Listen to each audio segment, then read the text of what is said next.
Somewhere along a few miles of Mississippi coastline, there are more security cameras pointed at the water than almost anyone realized until recently. Docks, bridges, a yacht club, private homes worth millions of dollars, each one equipped with exactly the kind of surveillance system you'd expect protecting that kind of property. And as of this update, months into the Nolan Wells case, we still don't have a clear public answer on how much of that footage has actually been reviewed. But while official channels have remained quiet, a local woman named Bree decided she wasn't going to wait for a press conference. She got in her car, drove to the docks, walked the piers, and started pointing at the cameras herself. What she found changes the entire conversation around the missing timeline, because once you see what she saw, the silence around this footage becomes a lot harder to explain away as simple bureaucratic delay. You're watching the Black Docket. We track active cases, we follow the evidence, and we do not look away when the timeline doesn't add up. In today's watch, the Nolan Wells investigation, the camera network, the ticking clock, and the local who mapped it all. If you're new here, subscribe and tell us where you're watching from. Now let us get into it. To understand the silence, you first have to stand where Bree stood. Nolan Wells disappeared on a holiday weekend on a stretch of water crowded with boats, near a coastline lined with some of the most heavily monitored private property in the region. In almost any other context, a disappearance in an area this thoroughly surveilled would be treated as a solvable problem. Pull the footage, establish the timeline, and either confirm or rule out the accounts that have already been given publicly. That hasn't happened yet, at least not in any way the public has been told about.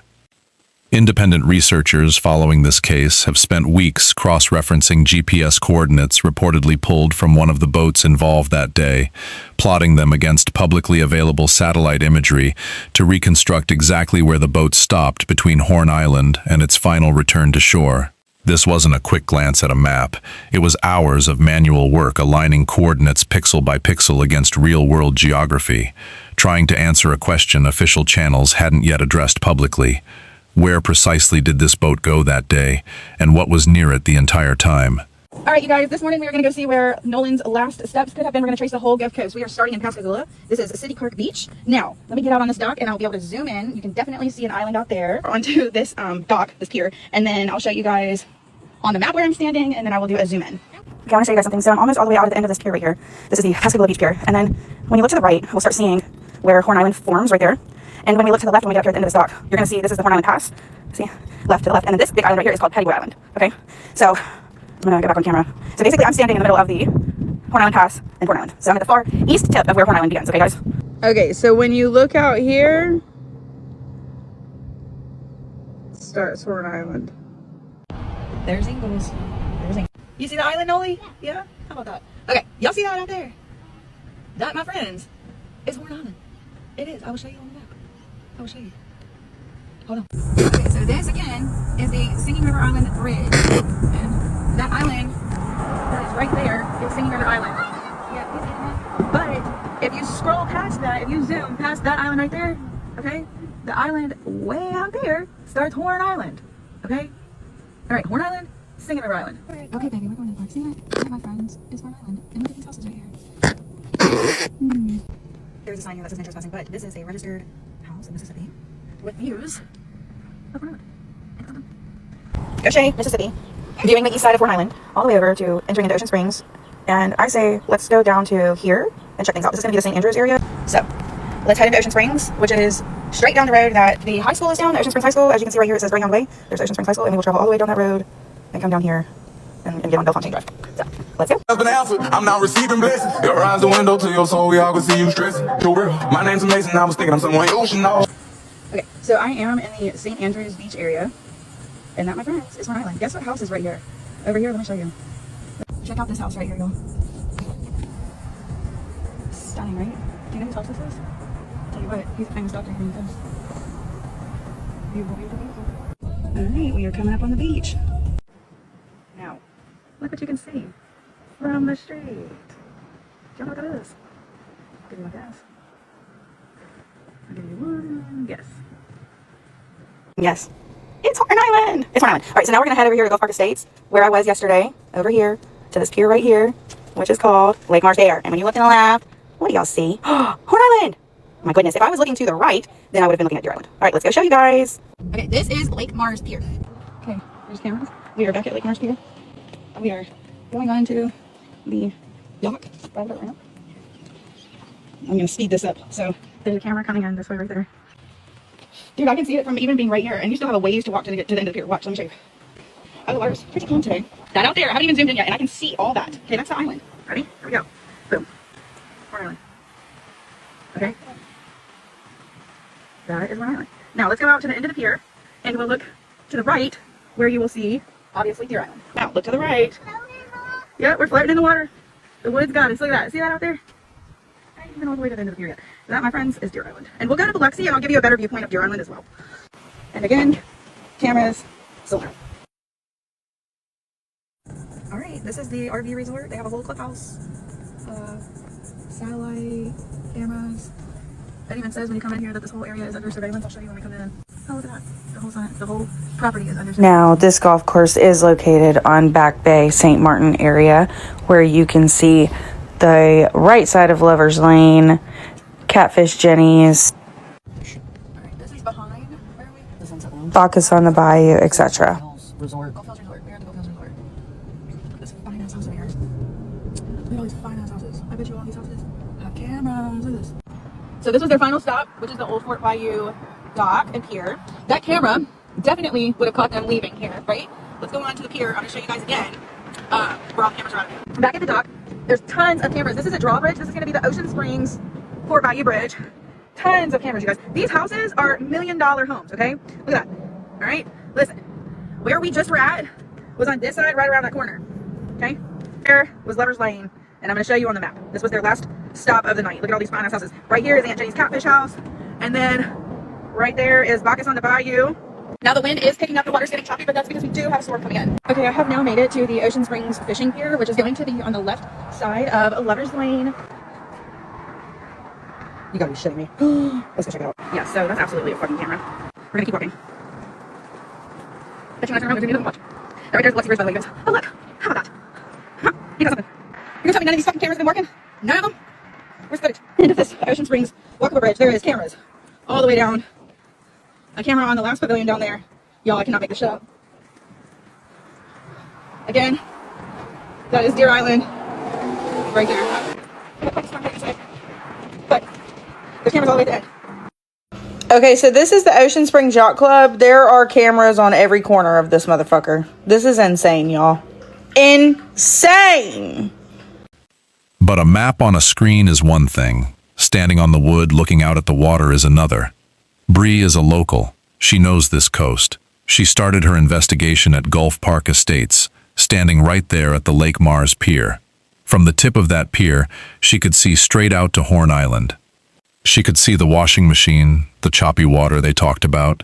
She could see the houses lining the shore, and she decided to show everyone else exactly what those houses were looking at. When you look at the water through her lens, you realize something fundamental about this case.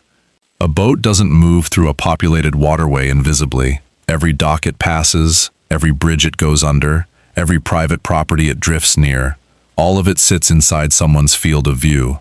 Whether that someone is a person or a lens mounted on a pole. Bri didn't just look at the water. She looked up, and the moment she started looking up, the official narrative started running into a brick wall. Bree walked to the end of the pier. She walked past the oyster house. She walked past the fireworks stand. She walked down Lover's Lane. And everywhere she went, she found the same thing. Cameras. Not hidden cameras, not obscure, hard-to-find lenses. Obvious, heavy-duty, solar-powered security systems mounted in plain sight. Okay, there's Horn Island right there. Looks like there's a sailboat out there, maybe?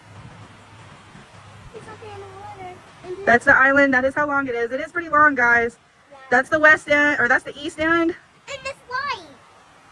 And then over here is going to be the west end, and this is the washing machine that they're talking about. Water is pretty choppy today, but that is the island. There's some houses right there. The next place I'm going to take you to is over by Lover's Lane, so you guys can see how much housing and stores are over there that have possible footage. But yeah, let's get to the end of this pier. Wait a minute, you guys. There's fucking cameras on the fucking pavilion. And they can't even say they don't work because there's a fucking solar panel. Now I know you see me watching you, and I know you see me watching me. There's literally cameras everywhere out here, y'all. Every fucking where. Okay, so I have now made it to Old Fort Bayou Pier where they pulled in to a stop. This is an oyster house right here, and then next to it is the fireworks stand. Now, I don't see any cameras here, but let me get in my car and I'll show you where there is a camera because I'm too fat to walk. For reference. What's that? Oh, what's that? It's a camera, guys, with a light. What is this, guys? Where are you? Oh, yeah. Okay, we are now over here. So that is how far the oyster house is. I want to show you guys something. Look at that fancy house over there. Y'all see any cameras? I see lights. I wonder if there's a camera over there. I'll have to go on the other side of that bridge and see what's going on. Now where the ramp is, there is a drawbridge up there because this is a short bridge, so I'm sure there's cameras up there. They have to have cameras. I'm sure it's a state law. I'll have to look into that. Now this is where they would have come in at. Look at these fancy houses over here. That man walking his dog. I bet you they have cameras. Maybe them? Or maybe them? What about them? Interesting, right? Alright, let's go look at some more. We're going to walk on this side of the dock so you guys can get a better understanding of what we're looking at over here. Okay, we are on the other side of the dock. And I want you guys to take a look at this.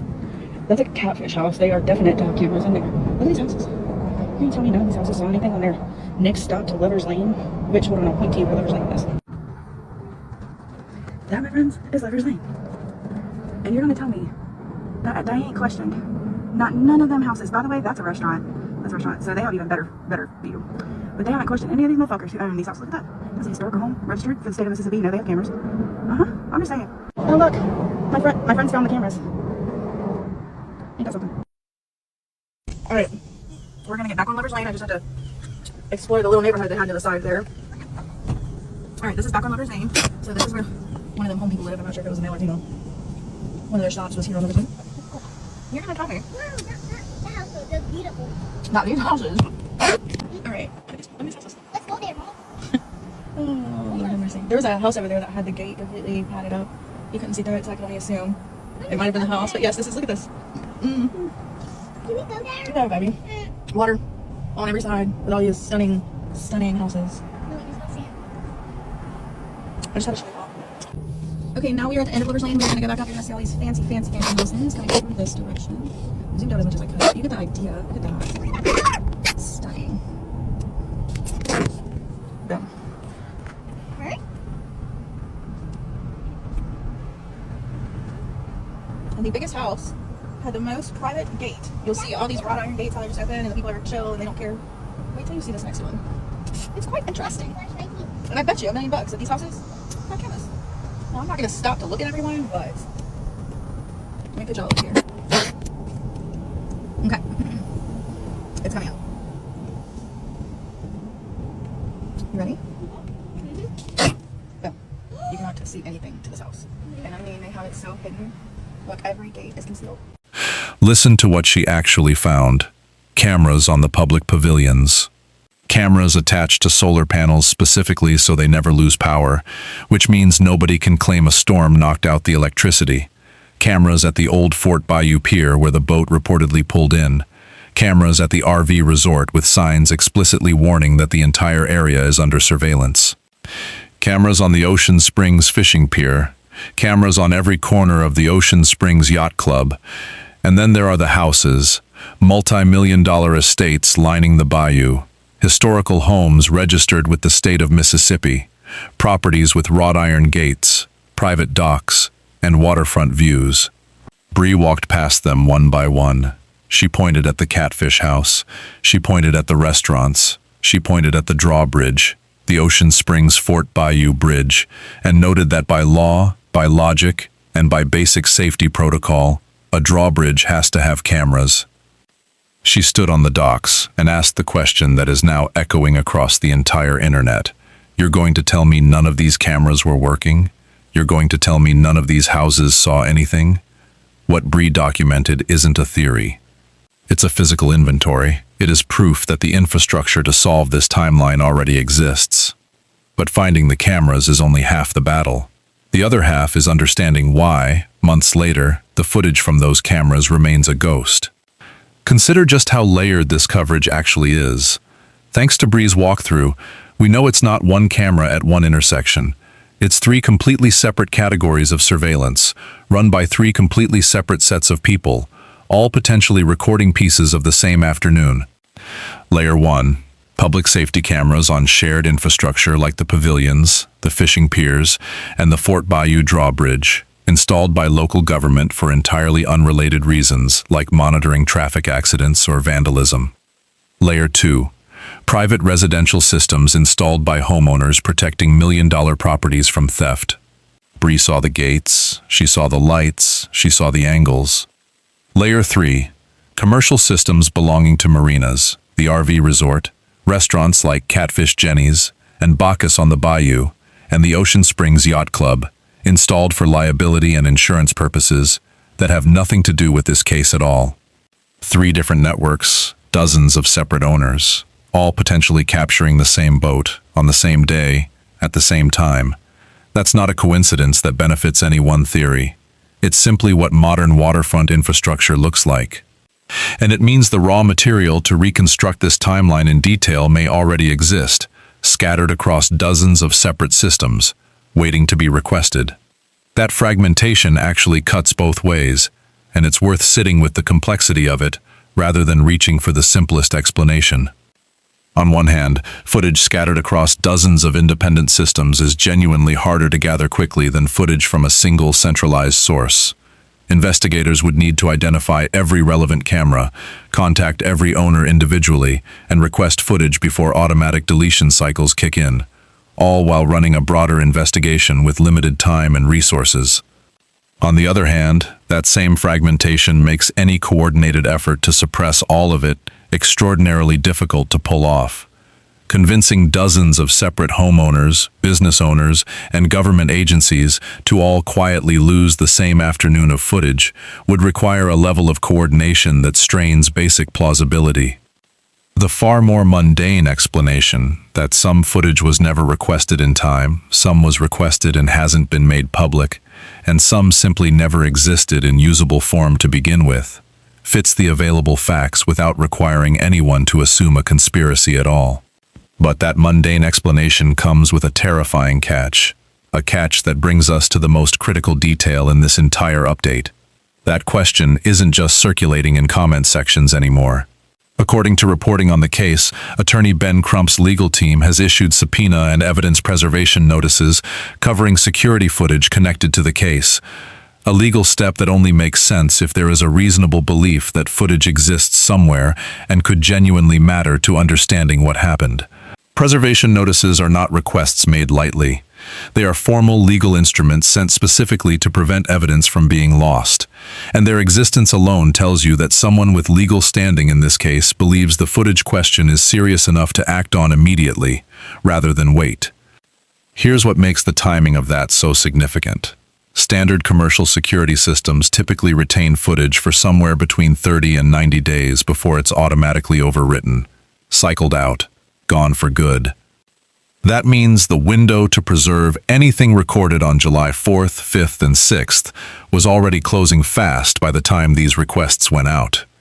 If preservation notices arrive too late for even one of these camera systems, that footage may already be permanently gone, not through any conspiracy, not through anyone's deliberate choice, but through routine data cycling that happens on ordinary commercial equipment every single day, completely indifferent to whatever it may have captured.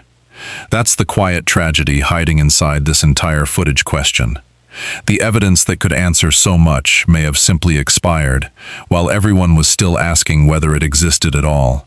It's a strange, almost unbearable kind of loss, not caused by a person making a choice to hide something, but by an automated system doing exactly what it was built to do, on exactly the schedule it was built to follow, with no awareness at all of what it might be erasing in the process. If you've been frustrated by how slowly official updates in this case have come, you're not alone, and that's exactly why this channel exists. We're not here to manufacture drama out of thin air. We're here to track every subpoena, every filing, and every piece of verified evidence as it becomes public, so you get the full picture instead of a fragment of it. If that's the kind of coverage you want, subscribe now, because the footage question alone could be the next major turning point in this entire case. But here's where this video has to draw a firm line, because a good chunk of the online discussion surrounding this footage question has moved well past what's actually been confirmed, and it's worth understanding exactly where that line sits and why it matters as much as it does. There's an audio recording described online as a voicemail that is circulated widely in connection with this case. It is important to be direct about this. That recording has not been authenticated by any investigator, journalist, or forensic examiner. Its origin, its speaker, and its accuracy remain entirely unverified. Building a timeline or a theory of what happened around an unauthenticated recording isn't investigative journalism. It's speculation wearing the costume of investigation. And presenting it as anything more than that risks spreading misinformation about a case that already has more than enough confusion surrounding it. It's worth explaining exactly why unauthenticated audio is treated so differently from documented evidence like a subpoena filing or a satellite image. A subpoena either exists or it doesn't. A camera either was or wasn't pointed at a specific dock, just like Bree proved. Those are verifiable, checkable facts. An anonymous audio clip circulating online, however, carries none of that built-in verification. Anyone can record anything, attach any story to it, and release it into a case already starving for information. That doesn't mean every such recording is fabricated. It simply means that treating it as reliable evidence before any actual verification has occurred is exactly the kind of shortcut that turns a serious investigation into rumor. And once a false detail gets absorbed into the public narrative of a case like this, it's remarkably difficult to remove again. Similarly, several online researchers have attempted to connect the dots between local officials, family friendships, and the timeline of when Nolan's disappearance was formally reported, constructing a theory that involves personal relationships between people connected to this case and the response from local authorities. To be completely clear, none of that has been substantiated by any verified source. Shared last names, mutual friendships, and appearances in old photographs are not evidence of coordinated wrongdoing, no matter how neatly they seem to fit together in a video timeline. Presenting them as proof without verification risks doing serious harm to people who have not been charged with anything, and may have no connection to Nolan's death at all. This video isn't going to repeat those specific claims or name the individuals involved, because doing so would mean amplifying accusations this channel cannot verify and does not believe meets the bar for responsible reporting.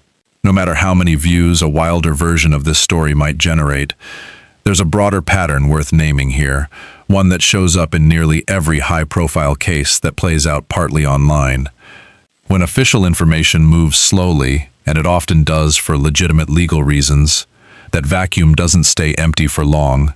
Independent researchers, amateur sleuths, and commentators rush in to fill it, and some of what they produce is genuinely valuable, like Bree's camera mapping. But some of it is built on inference stacked on inference, coincidence treated as pattern, speculation repeated so many times across so many videos that it starts to feel like established fact simply because it's everywhere. Separating those two categories isn't just good practice. It's the only way to keep a case like this from collapsing into noise before it ever reaches a courtroom. What we can say with full confidence is this: there is an unusually high concentration of security cameras along the route this boat reportedly traveled that day. Legal notices have been sent seeking to preserve and obtain that footage, and as of this recording, the public still doesn't have a clear official answer about what that footage shows, whether it was ever reviewed or whether all of it still exists to be reviewed at all. Strip away the speculation, and you're left with a straightforward, answerable question that deserves a straightforward official answer. Multiple pieces of footage from public docks, private residences, a yacht club, and at least one drawbridge potentially captured this boat's movements that day. Minute by minute, stop by stop.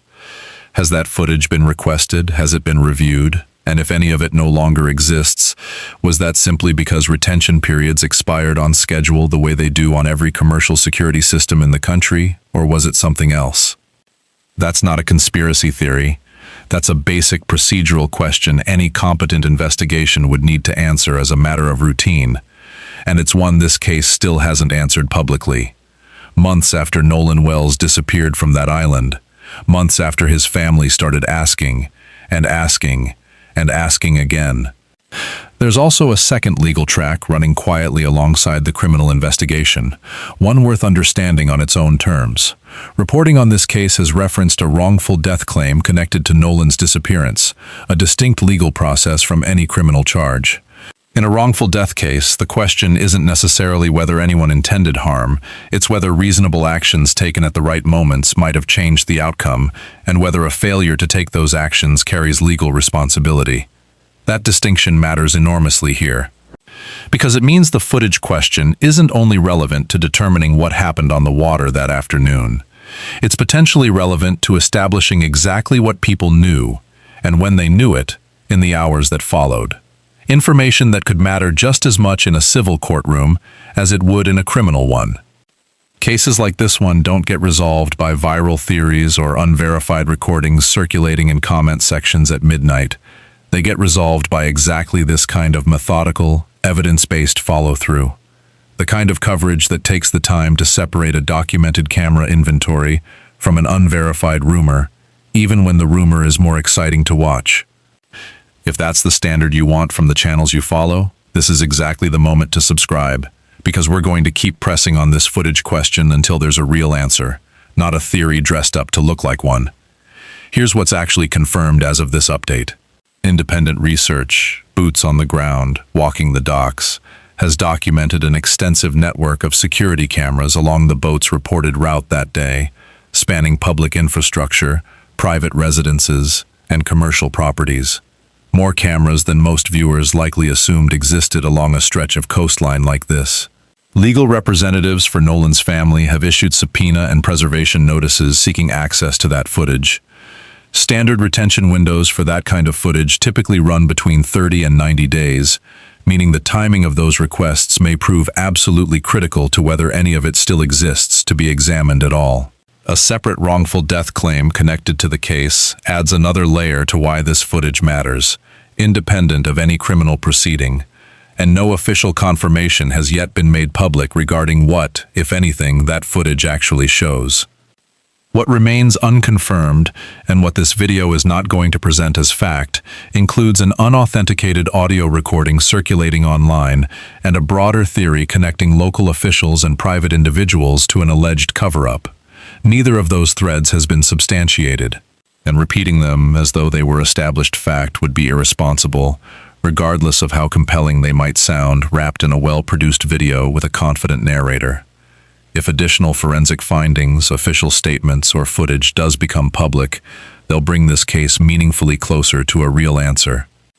The kind that doesn't require anyone to fill in the gaps with speculation. Until then, the difference between a documented fact and an unverified theory is the only thing standing between honest reporting and misinformation. And that's a line this channel isn't going to cross, no matter how tempting the shortcut looks.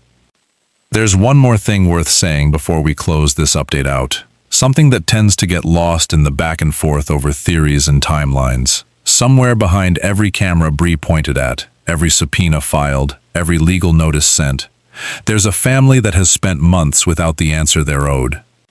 That's the part of this story that doesn't require any speculation at all. It's simply true. Confirmed by the fact that this case remains open, that no charges have been filed, and that the people who loved Nolan Wells are still waiting, the same way they were waiting the week he disappeared. Whatever the footage eventually shows or doesn't show, that wait is the one constant running underneath everything else we've covered tonight.